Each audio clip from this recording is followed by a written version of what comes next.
نفسي بنور من فؤادي حينما رددت يا رب العباد وانتشت روحي وصار الدمع يجري.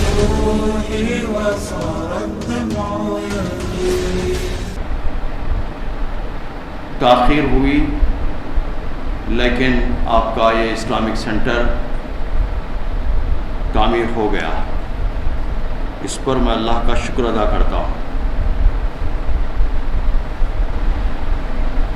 اور یہیں سے اس کا رسمی افتتاح بھی کر دیتا ہوں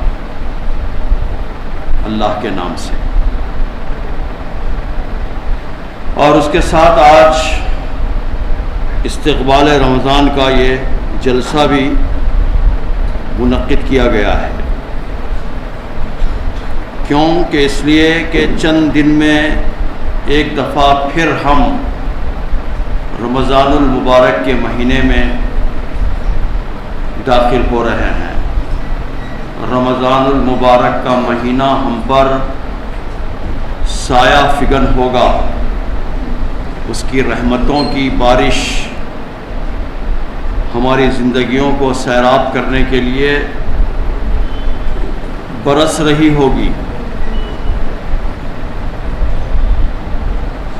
اس مہینے کی عظمت کا کیا ٹھکانہ جس کو اللہ کے نبی صلی اللہ علیہ وسلم نے خود عظیم کہا ہو،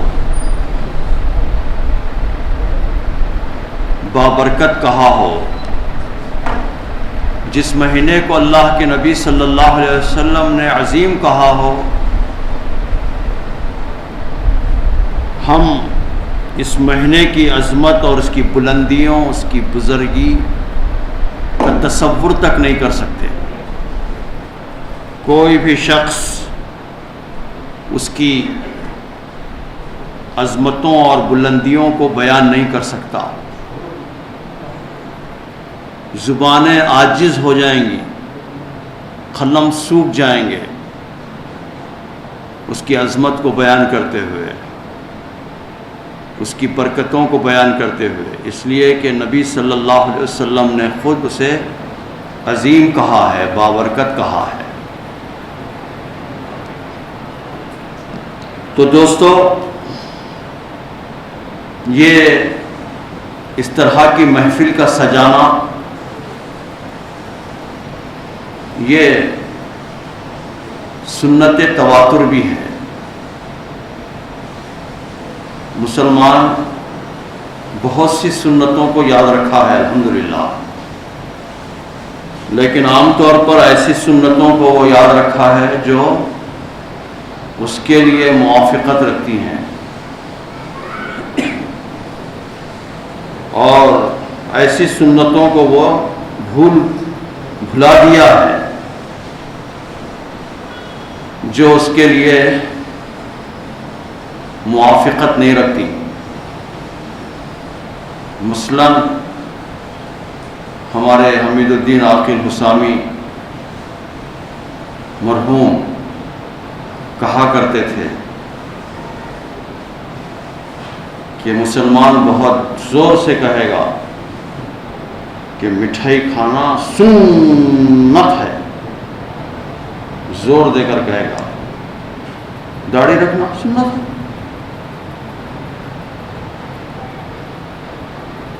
تو ایسی ہی معاملہ استقبال رمضان کا بھی ہے، جبکہ نبی صلی اللہ علیہ وسلم اپنے رفقا اور اپنے صحابہ رضوان اللہ تعالی اجمعین کی فکری، علمی، جذباتی، اعتقادی تربیت کیا کرتے تھے، اور اس رمضان کے آنے سے پہلے اس کی عظمت اور اس کی بزرگی کو بیان کیا کرتے تھے۔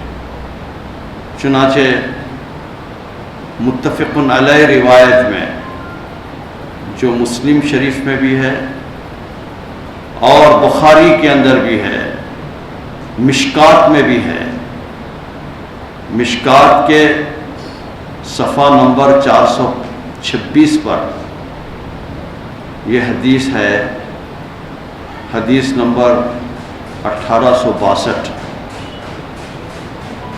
جس میں بہت مشہور حدیث ہے، حضرت سلمان فارسی رضی اللہ تعالیٰ عنہ روایت فرماتے ہیں، عن سلمان الفارسی رضی اللہ تعالیٰ عنہ قال خطبنا رسول اللہ صلی اللہ علیہ وسلم، رسول اللہ صلی اللہ علیہ وسلم نے ہمیں خطاب کیا، خطبنا، ہمیں ایڈریس کیا۔ کب کیا ایڈریس، کب خطاب کیا؟ فی آخری یوم من شعبان، شعبان کے آخری دنوں میں، یوم من شعبان، شعبان کے آخری ایام میں آپ صلی اللہ علیہ وسلم نے ہم کو خطاب کیا، اور خطاب کرتے ہوئے کیا فرمایا؟ فرمایا فقال یا ایھا الناس، اے انسانوں۔ آپ جانتے ہیں کہ اہل ایمان کو قرآن نے بھی اور نبی صلی اللہ علیہ وسلم نے بھی، قرآن میں تو زیادہ یا ایھا الذین آمنوا بھی کہا ہے، یا ایھا الناس بھی کہا ہے، یا ایھا المنافقون بھی کہا ہے۔ موقع اور محل اور آیت کے پس منظر سے بات سمجھ میں آتی ہے کہ اس کے مخاطبین کون ہیں۔ تو فرمایا فقال یا ایھا الناس، اے انسانوں، قد اذلکم شہر عظیم، شہر کہتے ہیں مہینے کو، منتھ کو، قد ازل کہتے ہیں چھاؤں کو، سائے کو، سایہ فکن ہوا چاہتا ہے۔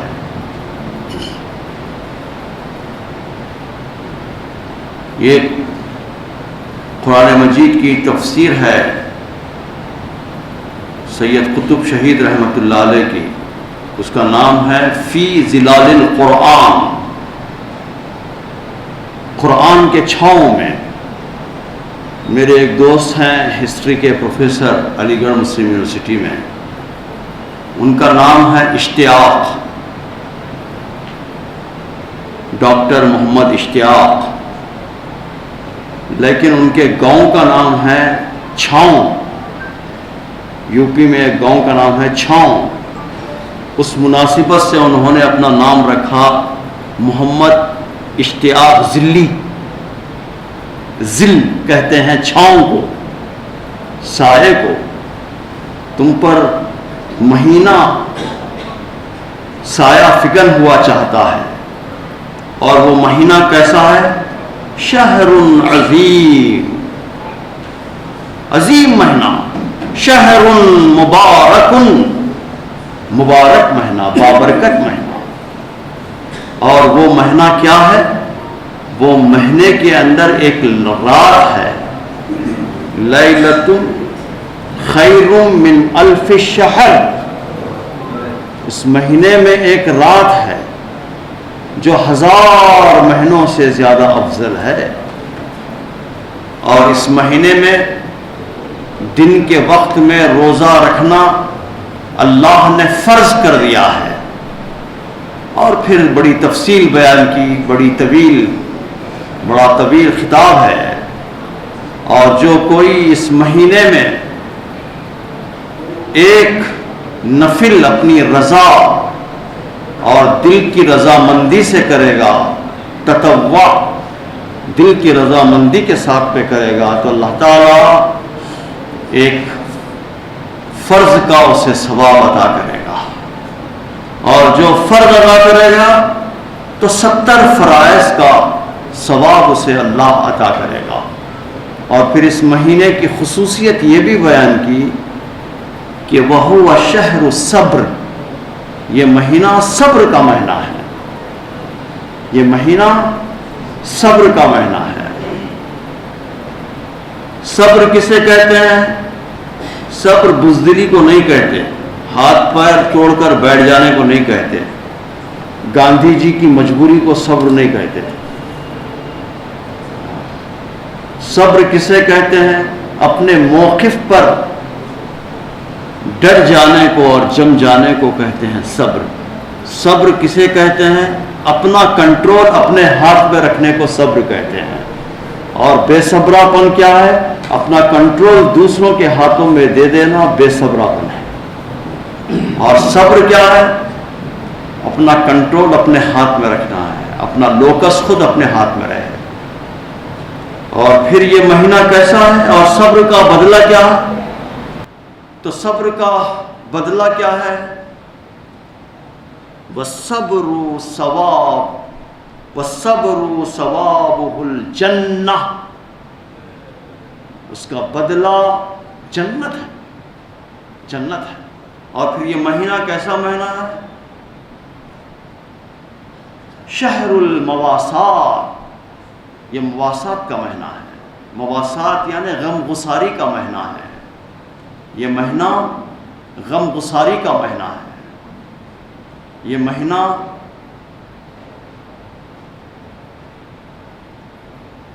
غریبوں کی غربت کی تکلیف کو معلوم کرنے کا مہینہ ہے۔ یہ مہینہ بھوکوں کی تکلیف کو جاننے کا مہینہ ہے۔ یہ مہینہ دوستو، ایسا مہینہ ہم پر سایہ فگن ہوا چاہتا ہے۔ شیخ عبد القادر جیلانی رحمۃ اللہ علیہ، جن کو مسلمان خاص طور پر ہند و پاک میں، بر صغیر میں بہت نام لیتے ہیں، ان کے جھنڈے چڑھاتے ہیں، نیاز کرتے ہیں، اپنے طور پر بھی کرتے ہیں، چندہ وصول کر بھی کرتے ہیں، راستے سے جانے والے سے پیسے وصول کر کے بھی، چوراستوں پر، چوراہوں پر بڑے دھوم دھام سے۔ لیکن ان لاکھوں کروڑوں لوگوں میں بہت کم لوگ جانتے ہیں کہ شیخ عبد القادر جیلانی رحمۃ اللہ علیہ کی تعلیمات کیا تھیں۔ وہ تو بیچارے آٹو والے، جھٹکے اور ٹانگے والے، وہ تو ڈرائیورز، کلینرز، وہ تو کم علم لوگ ہیں، لیکن اچھے خاصے لوگوں کو بھی نہیں معلوم ہے تعلیمات کیا ہیں۔ تو شیخ عبد القادر جیلانی رحمۃ اللہ علیہ کی ایک بہت مشہور تصنیف ہے، اس کا نام ہے غنیۃ الطالبین۔ اس کتاب کے صفحہ نمبر 383 پر شیخ عبد القادر جیلانی رحمۃ اللہ علیہ نے الفاظ کے رموز کو بیان کیا ہے۔ شعبان کے رموز کو بھی بیان کیا، ابھی موقع نہیں ہے۔ اسی طرح رمضان کے ہر حرف کے اندر کیا سیکرٹ موجود ہے، اس سیکرٹ کو بیان کیا ہے۔ آپ نے فرمایا کہ کل رمضان میں 5 حروف ہیں، اور 5 حروف 5 چیزوں کی طرف اشارہ کرتے ہیں۔ فرمایا کہ رے میں اللہ تعالیٰ کی رضامندی کی طرف اشارہ ہے، رے، رمضان رے سے آتا ہے۔ میم میں اللہ تعالیٰ کی محبت کی طرف اشارہ ہے۔ ضاد میں اشارہ ہے اللہ تعالیٰ اپنے بندوں کا ضامن ہے، اور الف سے خدا کی الفت مقصود ہے، اور نون سے اللہ تعالیٰ کا نور مراد ہے۔ یعنی رمضان وہ مہینہ ہے جس میں اللہ تعالیٰ کی رضا، اس کی محبت، اس کی ضمانت، اس کی الفت اور اس کا نور پھیلتا ہے۔ ان تمام باتوں کا رمضان جامع ہے۔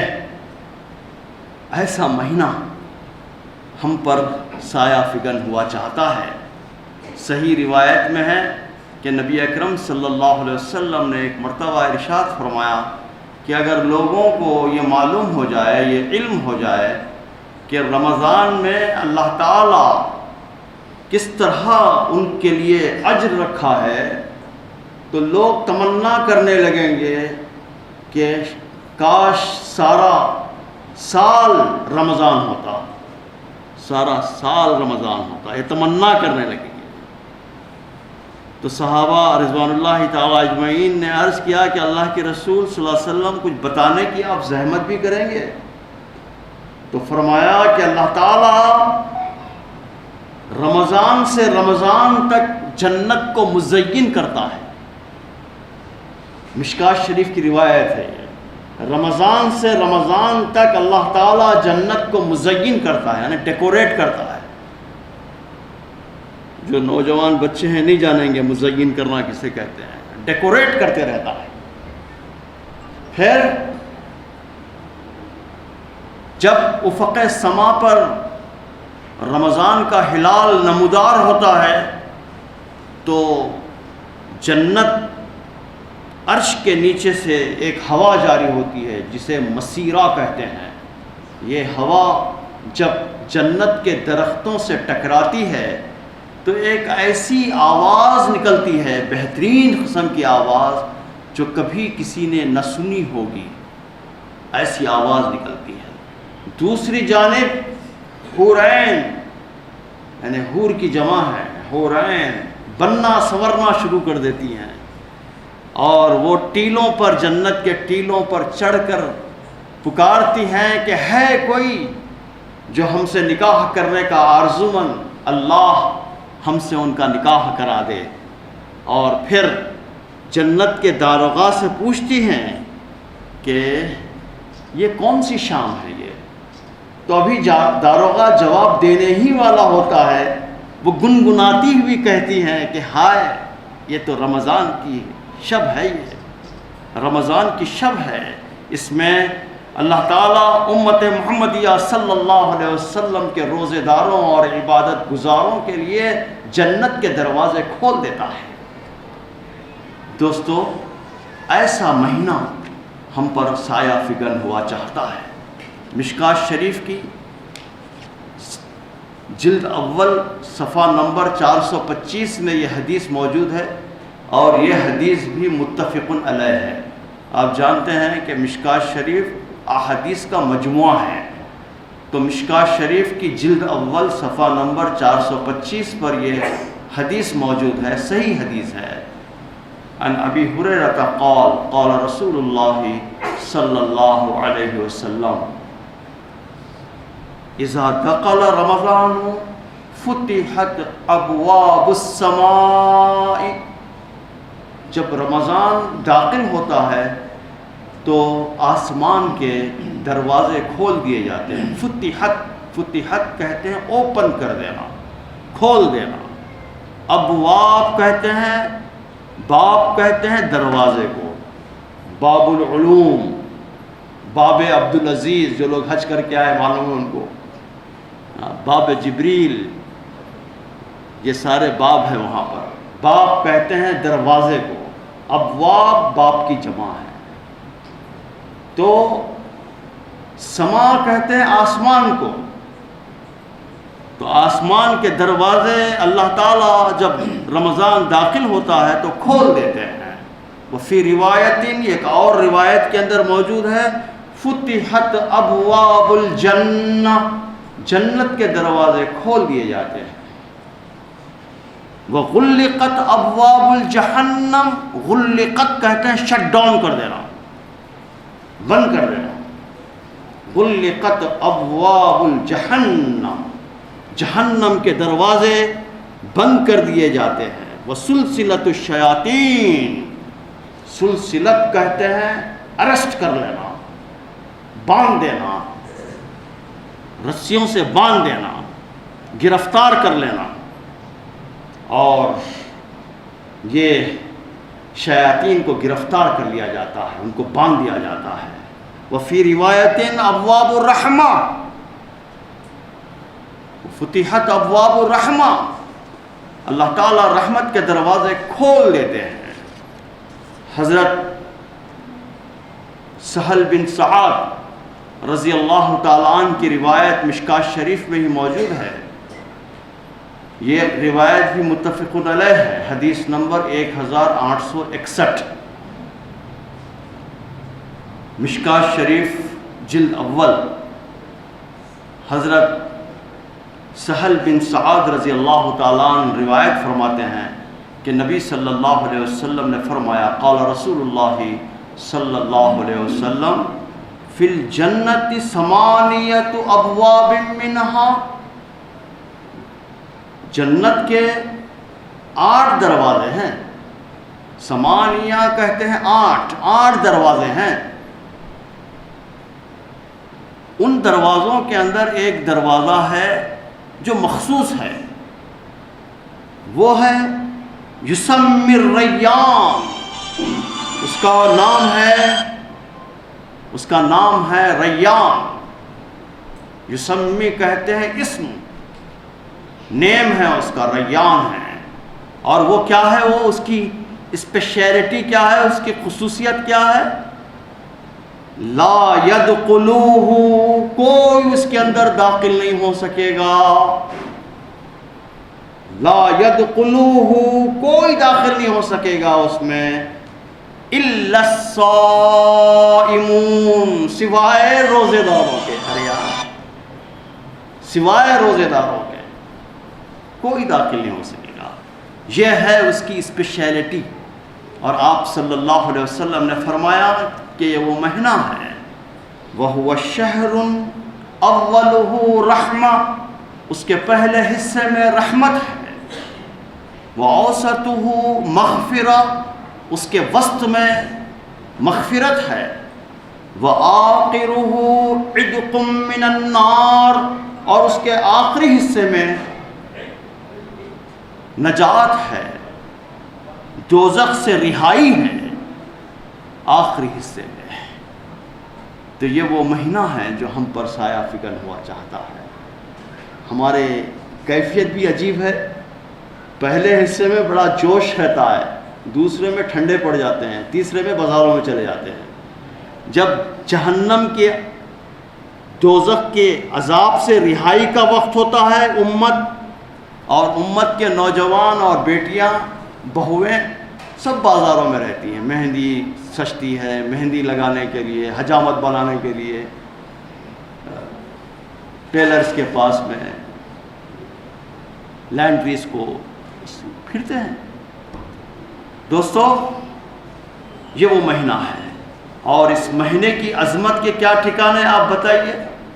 من صام رمضان ایمان، یہ بھی متفق علیہ روایت ہے، من صام رمضان ایمانا واحتسابا غفر له ما تقدم من ذنبی، جو کوئی رمضان کے مہینے میں روزہ رکھے، کس کیفیت کے ساتھ؟ ایمانی کیفیت کے ساتھ اور احتساب کے ساتھ، ثواب کی نیت سے. ایک تو ترجمہ اس کا یہ ہے، ایمان و احتساباً کا ایک ترجمہ تو یہ ہے کہ ایمانی کیفیت کے ساتھ اور پھر ثواب کی نیت سے. لیکن احتساب کے جو عمومی معنی ہیں، جو کئی اور جگہوں پر بھی بیان ہوئے ہیں، وہ ہے اکاؤنٹیبلٹی کے ساتھ میں، احساس ذمہ داری کے ساتھ میں، اپنے آپ کو جانچنے کے ساتھ میں، ایسی کیفیت کے ساتھ میں روزہ رکھے کہ احتساب کی کیفیت کے ساتھ. تو اللہ تعالیٰ کیا کرتے ہیں؟ اللہ تعالیٰ فرماتے ہیں، اللہ کے نبی صلی اللہ علیہ وسلم فرماتے ہیں غفر لہ ما تقدم من ذنبی، اللہ تعالیٰ اس کے تمام پچھلے گناہوں کو معاف کر دیتے ہیں. من قام رمضان ایمانا واحتسابا، جو رمضان کے مہینے میں راتوں کے وقت میں کھڑا ہو گیا، من قام، قیام کیا، کھڑا ہو گیا، تراویح میں کھڑا ہو گیا، نفل نمازوں میں کھڑا ہو گیا، تہجد میں کھڑا ہو گیا. کیسے کھڑا ہوا؟ ایمانا و احتسابا، ایمانی کیفیت کے ساتھ اور احتساب کے ساتھ. ایمانی کیفیت شعور کی کیفیت کو کہتے ہیں، ایمانی کیفیت، ہاں، مردہ کیفیت نہیں. ایمانی کیفیت ایک شعور کے اعلیٰ سطح کو ایمان کہتے ہیں. اور احتساب کے ساتھ تراویح کی نماز میں کھڑا ہو گیا، مسلتے ہوئے نہیں ٹھہرا، جمائیاں لیتے ہوئے نہیں ٹھہرا، گھڑی کی طرف بار بار دیکھتے ہوئے نہیں ٹھہرا، اندر حافظ صاحب کو کوستے ہوئے نہیں ٹھہرا، ابھی کب تک کھینچیں گے نہیں معلوم ہے، ایسا نہیں ٹھہرا، بلکہ ایمانی کیفیت اور احتساب کے ساتھ میں کھڑا رہا. تو ہوگا کیا؟ غفر لہ ما تقدم من ذنبی، اللہ تعالیٰ اس کے پچھلے تمام گناہوں کو معاف کر دیتے ہیں۔ پھر روزہ کیا ہے؟ الصیام جنہ، سیام کہتے ہیں روزے کو۔ یہ روزہ جو لفظ ہمارے پاس مستعمل ہے، استعمال ہم کرتے ہیں، یہ فارسی زبان کا لفظ ہے۔ بر صغیر کے اندر فارسی زبان ایک زمانے میں وہ سرکاری زبان تھی، تو ہمارے پاس بہت سے اصطلاحات وہ فارسی زبان کے اصطلاحات ہیں۔ نماز بھی یہ قرآن میں کہیں نماز بول کر نہیں ہے، قرآن میں کہیں روزہ کا لفظ نہیں ہے، روزہ صیام، کتب علیکم الصیام، تم پر فرض کر دیے گئے ہیں روزے۔ اور جو روزہ رکھتا ہے، صیام کرتا ہے، اس کو کیا کہتے ہیں؟ صائم، روزہ دار، روزہ رکھنے والا۔ اور روزہ فارسی زبان کا لفظ ہے، تو اس لیے فرمایا کہ الصیام جنہ، روزہ کیا ہے؟ ڈھال ہے۔ ڈھال سمجھتے نہیں سمجھتے نوجوان نسل نہیں معلوم ہے، ڈھال ہے، پروٹیکٹر ہے۔ جیسے ایک ہاتھ میں تلوار ہوتی ہے اور دوسرے ہاتھ میں ڈھال ہوتی ہے، ایک تلوار سے وار کرتا ہے اور ڈھال سے وار کو روکتا ہے۔ تیروں کی بارش ہو رہی ہے تو وہ ڈھال سے تیروں کی بارش کو روکتا ہے، اس کا مقابلہ کرتا ہے۔ تو ڈھال ہے روزہ۔ کس بات سے ڈھال ہے؟ جھوٹ سے، دغا بازی سے، چغل خوری سے، رشوت خوری سے، حرام خوری سے، بد نگاہی سے، ڈھال ہے روزہ۔ اور پھر اس کی عظمت کیا ہے؟ قال رسول اللہ صلی اللہ علیہ وسلم الصیام والقرآن یشفعان للعبد۔ قرآن، روزہ، صیام، روزہ اور قرآن، یہ دونوں اللہ تعالیٰ کے حضور بندے کی سفارش کرتے ہیں۔ یشفعانی، سفارش کرنا، ریکمنڈیشن کرنا، للعبد، بندے کی سفارش کرتے ہیں۔ کہتے ہیں، روزہ کہتا ہے کہ اللہ میرے خاطر اس نے بھوکوں رہا، پیاس کو برداشت کیا۔ قرآن کہتا ہے کہ میرے خاطر اس نے راتوں کو اپنی نیند قربان کر دی، میری سفارش کو آپ قبول فرما لیجئے۔ اور پھر رمضان کا جو روزہ ہے اس کا مقام اور مرتبہ دین میں کیا ہے؟ اللہ کے نبی صلی اللہ علیہ وسلم نے فرمایا کہ عن ابی ہریرہ قال قال رسول اللہ صلی اللہ علیہ وسلم من افطر یوم من رمضان، جو کوئی شخص رمضان میں ایک روزہ چھوڑ دیا، افطار کر لیا، کھا لیا، چھوڑ دیا روزہ، من غیر رخصت، کوئی رخصت نہیں تھی اس کے لیے، کوئی عذر نہیں تھا، کوئی عذر نہیں تھا، روزہ چھوڑ دیا،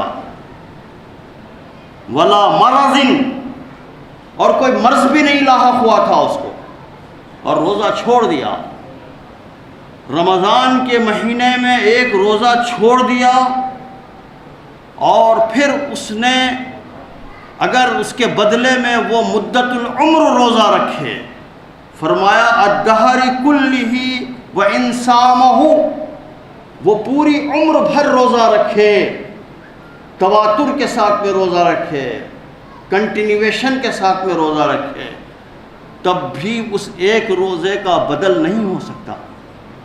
مثلا کسی نے 40 سال کی عمر میں ایک روزہ چھوڑا اور اللہ نے اس کو 70 سال کی عمر دی اور 30 سال تک مسلسل روزے رکھتا رہا، تو رمضان کا اس ایک روزے کا بدل نہیں ہو سکتا۔ یہ کیا ہے؟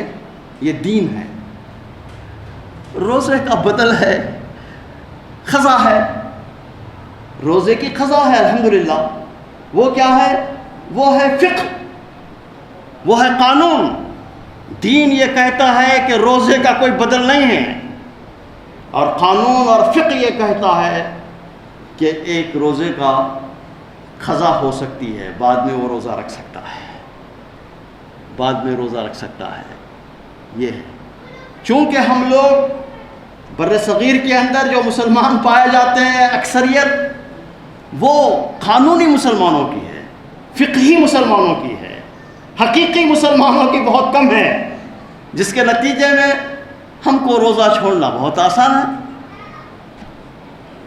حضرت کعب بن عجرہ رضی اللہ تعالی عنہ روایت فرماتے ہیں کہ ایک مرتبہ رسول اللہ صلی اللہ علیہ وسلم نے، ابھی آتے آتے میں نے مولانا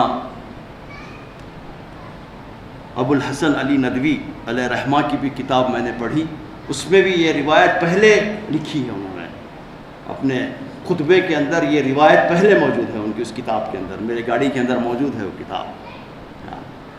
تو حضرت کعب بن عجرہ رضی اللہ تعالیٰ عنہ فرماتے ہیں کہ ایک مرتبہ رسول اللہ صلی اللہ علیہ وسلم نے ہم کو ممبر کے قریب بلایا اور پھر آپ ممبر پر تشریف لے گئے، ممبر یہ اس کو گئے، پہلے زینے پر قدم رکھا تو کہا آمین، دوسرے پر قدم رکھا تو کہا آمین، تیسرے پر قدم رکھا تو کہا آمین۔ لوگوں نے پوچھا بعد میں کہ آپ نے یہ آمین آمین کیوں کہا، یہ کس کے دعا کا جواب تھا؟ تو آپ صلی اللہ علیہ وسلم نے فرمایا کہ جبریل امین آئے تھے اور بددعا دے رہے تھے کہ ہلاک ہو جائے وہ شخص، اللہ اور اس کے رسول کی لعنت ہو ایسے شخص پر۔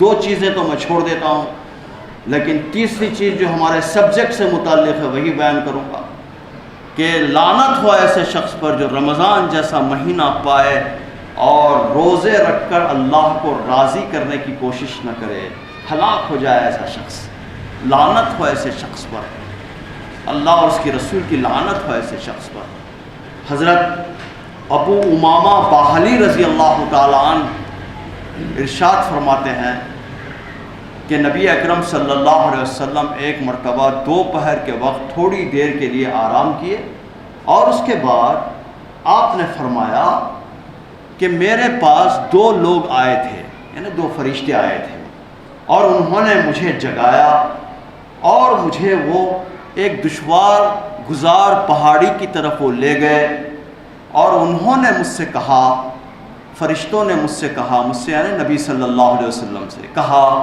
کہ آپ اس پر چڑھ جائیے۔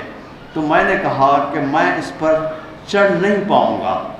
تو انہوں نے کہا کہ ہم آپ کی مدد کیے دیتے ہیں۔ تو انہوں نے میری مدد کی اور میں اس پہاڑ پر چڑھ گیا۔ جب میں پہاڑ کے درمیان میں پہنچا تو میں نے شدید قسم کی چیخوں کی آوازیں سنی۔ میں نے دریافت کیا کہ یہ کیا چیخوں کی آوازیں ہیں، تو مجھے بتایا گیا کہ اہل جہنم کی چیخوں کی آوازیں ہیں۔ اور تھوڑی دور میں جب گیا تو میں کیا دیکھتا ہوں، نبی صلی اللہ علیہ وسلم دیکھ رہے ہیں، کیا دیکھتا ہوں کہ کچھ لوگ ہیں جو الٹے ٹنگے ہوئے، اس طرح بکرے کو ٹنگا دیتے ہیں چمڑا نکالنے کے لیے، کھال نکالنے کے لیے، الٹے ٹنگے ہوئے ہیں اور ان کے منہ سے خون رس رہا ہے۔ میں نے پوچھا، یعنی نبی صلی اللہ علیہ وسلم نے دریافت کیا کہ یہ کیا ماجرا ہے، تو بتایا گیا کہ یہ آپ کی امت کے روزہ خور لوگ ہیں، یہ آپ کی امت کے روزہ خور لوگ ہیں، روزہ نہیں رکھتے تھے، روزے کو چٹ کر دیا کرتے تھے، روزے کو کھا جایا کرتے تھے، چھوٹے چھوٹے بہانے بنا کر روزے نہیں رکھتے تھے، خود تھوڑی دیر کے اندر ڈاکٹر بن جاتے ہیں، جو نفسیاتی مریض رہتے ہیں خود اپنی نفس دیکھ لیتے ہیں۔ میں ایسے بہت سے لوگوں کو دیکھا ہوں، خود اپنا دیکھ لیتے ہیں، ہاں بخار آ رہا، بس آج روزہ ختم، رات میں خوب حلیم کھا لیا، روزہ ختم، اور صبح میں کچھ کام ہے، اہم کام ہے، روزہ ختم۔ خاص طور پر یہ جو کاروبار کرنے والے لوگ ہیں، زمینوں وغیرہ کے کاروبار کرنے والے لوگ ہیں، صبح میں رجسٹری ہے، ختم، روزہ ختم۔ کتنی ہی بہنیں اور بیٹیاں ہماری ہیں، میری بہنیں بیٹیاں بھی موجود ہیں، اور کتنے ہی نوجوان ہیں رمضان کی شاپنگ کرنی ہے، روزہ ختم، پری پلان. اب آج سحری نہیں کرنا ہے اس لیے کہ آج شاپنگ کو جانا ہے رمضان کی. افسوس ہے تم پر، افسوس ہے، افسوس ہے. جائیے پٹیل مارکیٹ، مدینہ بلڈنگز، برقعے ہی برقعے، برقعے ہی برقعے. کون ہے یہ آپ کی میری بیٹیاں، بہویں، میری مائیں ہیں. یہ کیا کر رہی ہیں؟ 2-3 بجے کے وقت میں حلیم کھا رہی ہیں، دہی بڑے کھا رہی ہیں، رمضان کے مہینے میں، رمضان کے مہینے میں. افسوس ہے.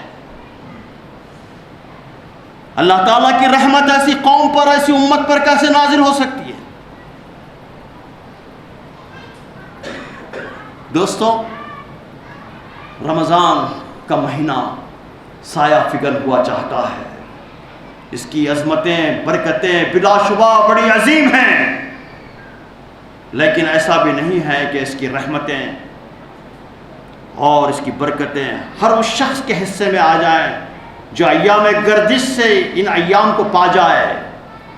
جیسا مہینے گزرتے ہیں یہ مہینہ بھی پا جائے، نہیں، بلکہ جب مہ برستی ہے، بارش ہوتی ہے، تو مختلف ندی، نالے، تالاب اپنی اپنی وسعت اور گہرائی، اپنے اپنے کیپیسٹی کے لحاظ سے وہ اپنے اندر پانی کے فیض کو پاتے ہیں، اپنے اندر پانی کو جمع کرتے ہیں، اسٹور کرتے ہیں اپنے اندر. زمین کے مختلف ٹکڑے ہوتے ہیں اور اپنی استطاعت کے مطابق ہی فصل دیتے ہیں. بارش کا فیض یکساں ہوتا ہے، مگر جب چھوٹے سے گڑھے کے حصے میں اتنا ہی وافر پانی آتا ہے جتنا ایک وسیع و عریض تالاب میں جتنا جمع ہوتا ہے اتنا چھوٹے سے گڑھے میں جمع نہیں ہو سکتا. بارش جب برستی ہے بنجر زمین پر بھی برستی ہے، پتھروں پر بھی برستی ہے، پہاڑوں پر بھی برستی ہے. جب بنجر زمین پر بارش برستی ہے تو مزید خاردار درخت پیدا ہوتے ہیں، زہریلے درخت پیدا ہوتے ہیں، چپل کانٹا پیدا ہوتا ہے. اس کو کوئی فائدہ حاصل نہیں ہوتا زمین کو. لیکن اگر زمین نرم ہو، زمین میں رویدگی ہو، موسم بہار آنے سے پہلے زمین کے اندر ناگر چلایا گیا ہو، اسی لیے ہمارے کسان روہنی کے موسم کے اندر وہ ہل چلاتے ہیں، زمین کو ہموار کرتے ہیں، نرم کرتے ہیں. جب زمین نرم ہوگی تھوڑی سی پھوار پانی کی، وہ پانی اس کے اندر جذب کر لے گا، لہلہاتی ہوئی کھیتیاں پیدا ہوں گی. اسی طرح اگر ہمارے دل نرم ہوں، ہمارے آنکھیں نم ہوں، اللہ کی رحمت سے فیض حاصل کرنے کے لیے بے حد ضروری ہے دل کا نرم ہونا، آنکھوں کا نم ہونا.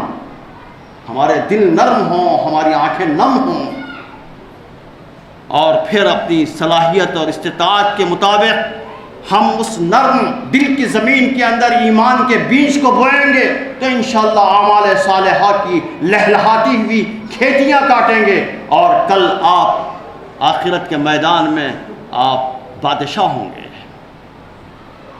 فیض حاصل کریں گے. کسان جب بیج بوتا ہے تو اس کے بعد کھیتی جب لہلہاتی ہے تو وہ اس کو صاف بھی کرتا ہے، جھاڑ جھڑکٹ کو صاف کرتا ہے، اس کی نگرانی کرتا ہے، اس کی نگہداشت کرتا ہے.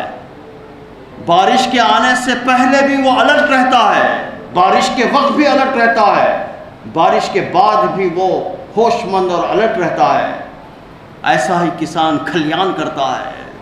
وہ غافل کسان جو بارش کے آنے سے پہلے بھی سوتا رہا، بارش کے دوران بھی سوتا رہا، وہ کبھی کھلیان نہیں کر سکتا، وہ کبھی اپنے گھر کو اناج نہیں لے جا سکتا. بالکل اسی طرح دوستو، بارش کی آمد ہے، بارش کی آمد ہے تو اس سے پہلے ہم اپنے دل کی زمین کے اندر ہل چلائیں، توبہ کریں، استغفار کریں، اللہ کی طرف رجوع ہوں، اپنی دل کی کیفیت کو معلوم کرنے کی کوشش کریں، روئیں، گڑ گڑائیں، آنکھوں میں سے آنسو نکلے، اور پھر جب رمضان آ جائے تو کمر بستہ ہو جائیں، زیادہ سے زیادہ اس کے فیوز اور برکات کو اپنے اندر سمونے کی کوشش کریں۔ دوستو، اب سوال یہی ہے کہ ہم کیا ہیں؟ ہم کیا چھوٹا گڑھا ہیں یا وسیع و عریض تالاب ہیں؟ کیا ہیں ہم؟ کیا ہم بنجر زمین ہیں یا پتھریلی زمین ہے یا روئیدگی رکھنے والی زمین ہے؟ ہم کیا ہیں؟ یہ سوال ہم سے ہے۔ اگر اس سوال کا جواب اگر ہم دینے میں کامیاب ہوئے تو میں سمجھتا ہوں کہ رمضان سے ہم مکمل طور پر استفادہ کر سکتے ہیں، ورنہ روزوں، نمازوں، تراویحوں، تلاوت قرآن کی رحمتیں، برکتوں کی بارش ہو کر بہہ جائے گی، لیکن ہمارے حصے میں کچھ بھی نہیں آئے گا۔ تو اس کے لیے ہم نیت کریں، ارادہ کریں، پختہ ارادہ کریں، اللہ تعالیٰ کی نافرمانی سے بچیں۔ کیوں؟ اللہ تعالیٰ کی نافرمانی سے روزہ صرف بھوکے رہنے کا نام نہیں ہے، روزہ چند گھنٹے بھوکے رہنے کا نام نہیں ہے۔ روزہ تو آنکھ کا بھی روزہ ہے، کان کا بھی روزہ ہے، ہاتھ کا بھی روزہ ہے، پیر کا بھی روزہ ہے، زبان کا بھی روزہ ہے۔ اس کی تفصیلات پہ جانے کا وقت نہیں ہے۔ امام غزالی رحمۃ اللہ علیہ نے اس کی بڑی تفصیل بیان کی ہے احیاء العلوم کے اندر، پڑھیے اس کو آپ۔ اور ایسے جو کتب ہیں ہم اپنے مطالعے میں رکھیں، ایسے کتب کو اپنے مطالعے میں رکھیں۔ حضرت شیخ الہند کی کتاب پڑھیں، رموز بیان کیے گئے ہیں۔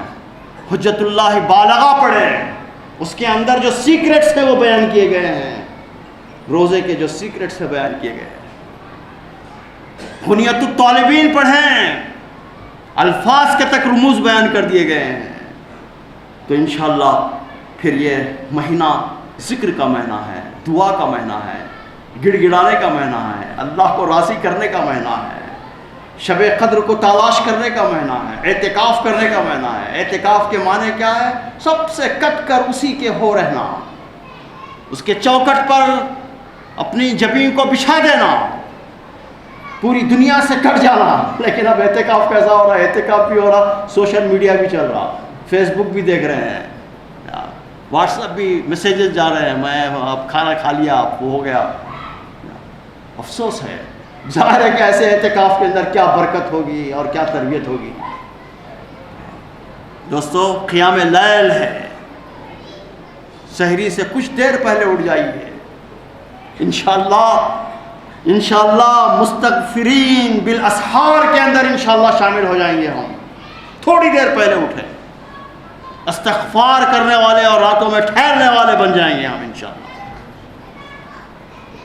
یہ انفاق فی سبیل اللہ کا مہینہ ہے، انفاق فی سبیل اللہ کا مہینہ ہے، مواصلات کا مہینہ ہے، انسانی ہمدردی کا مہینہ ہے، یہ دعوت الی القرآن کا مہینہ ہے یہ، کیونکہ اسی مہینے کے اندر قرآن کے نزول کا آغاز ہوا، قرآن سے چمٹ جانے کا مہینہ ہے، قرآن سے چمٹ جانے کا۔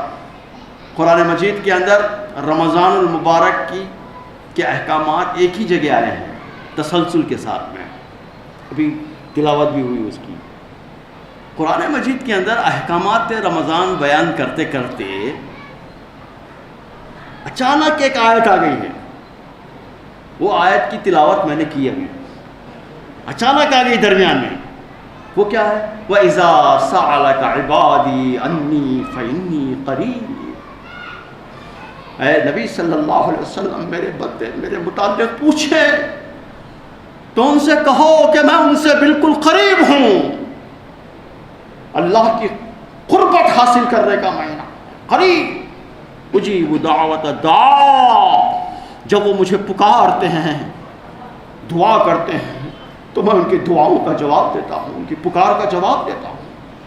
دوستو، ایسا معلوم ہوتا ہے کہ اس کا اور اس کا ان احکامات کا کوئی ربط نہیں ہے، لیکن حقیقت یہ ہے کہ جس کو بیان کر دیا گیا ہے، جس کو آیت کے اس ٹکڑے کے اندر رمضان المبارک کے جسم کو بیان کر دیا گیا ہے کہ اس کے چوکٹ پر اپنی جبین کو بچھا دینے کا مہینہ ہے، اور اس مہینے کے اندر فضولیات سے ہم بچیں، فضولیات سے بچیں، گھر کے اندر ایک ماحول تیار کریں۔ جو خواتین ہیں وہ قابل مبارک ہیں، وہ زیادہ محنت کرتے ہیں، سحری میں اڑتے ہیں، لیکن افطار میں بہت نمونے کے افطاریاں تیار کرنے کی ضرورت نہیں ہے۔ یہ مہینہ بھوکوں رہنے کا مہینہ ہے، بھوک کا مہینہ ہے، لیکن مسلمانوں نے کیا کیا؟ خوب کھانے کا مہینہ بنا دیا اس کو۔ میں جب JAC میں تھا تو لوگ کہتے تھے مجھ سے کہ حامد صاحب وہ ہوٹلوں کے سامنے بھٹیاں بن رہی ہیں، رمضان غالباً قریب آنے والا ہے، رمضان آنے والا ہے۔ جیسے پلاس کے پتے جب لال ہو جاتے ہیں پلاس کے، تو اشارہ ہوتا ہے کہ ہولی کی عید قریب آنے والی ہے۔ بالکل اسی طرح مسلمانوں کے ہوٹلوں کے سامنے بھٹیاں بن رہی ہیں حلیم کی، تو غیر مسلم پوچھ رہے ہیں، برادران وطن پوچھ رہے ہیں کہ رمضان آنے والا ہے۔ افسوس ہے، سب افسوس ہے۔ کیا تعارف ہم نے کروایا ہے، کیا تعارف ہم نے کروایا ہے رمضان کا؟ کھاؤ، کھاتے رہو، کھاتے رہو۔ اب روزے کا اثر کیسے ہوگا؟ روزے کا اثر کیسے ہوگا؟ خوب افطار میں کھایا، پھر تھوڑی دیر بعد میں کھانا کھایا، پھر کھایا، کھاتے رہے، سوتے وقت تک کھاتے رہے، پھر تھوڑی دیر کے بعد میں اٹھے، پھر کھائے۔ میرے ایک دوست مینو بتاتے تھے اپنا کھانے کا، کیا مینو میں بتاتے تھے، اتنے بادام، اتنے انجیر، اتنے کاجو، اتنی کشمش، اتنے گلاس دودھ۔ دوستو، بھوک، جب تک بھوکے نہیں رہیں گے اس وقت تک ہم روزے کا مزہ نہیں لے سکیں گے، اس وقت تک غریبوں کی بھوک کا احساس ہم کو نہیں ہوگا۔ اور امید ہے کہ محبوب نگر کے یہ جیالے انشاءاللہ ان باتوں پر عمل کریں گے اور رمضان المبارک کا استقبال خوش دلی کے ساتھ میں کریں گے، خوش اسلوبی کے ساتھ کریں گے، رمضان کا احترام بھی کریں گے اور اہتمام بھی کریں گے۔ اور احترام کا جہاں تک سوال ہے، اگر چھوٹی کمیٹیاں آپ بنا سکتے ہیں یا محبوب نگر لیول کی کمیٹی بنا سکتے ہیں تو بنائیں، بنا کر یہ پابند کریں کہ کوئی مسلمانوں کی پان کی دکان کھلی نہیں رہے گی، چائے کی دکان کھلی نہیں رہے گی، ہوٹل کھلی نہیں رہے گی، نہیں رہے گی کھلی۔ شام میں ہوگا کاروبار، جو بھی ہوگا افطار کے بعد میں ہوگا۔